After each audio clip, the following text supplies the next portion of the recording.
พิธีสักการะว่างผ่านปุ่มดอกไม้สดหน่อมรำลึกวันพระบิดาแห่งฝนหลวงประจำปี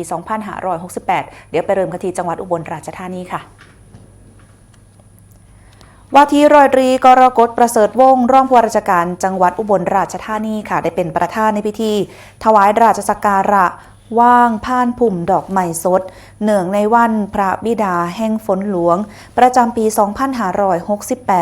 เพื่อรำลึกในพระมหากรุณาธิคุณอันยิ่งใหญ่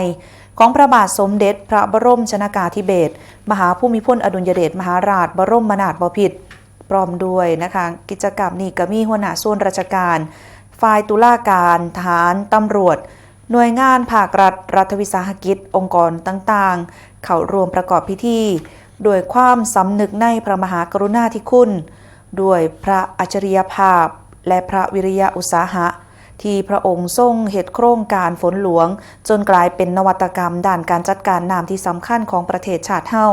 และนอกจากนี้ค่ะยังคงสืบสานดำเนินงานต่อเนื่องจนฮอดปัจจุบันเพื่อประโยชน์สุขของปวงชนชาวไทยอย่างหาที่สุดมิได้ค่ะ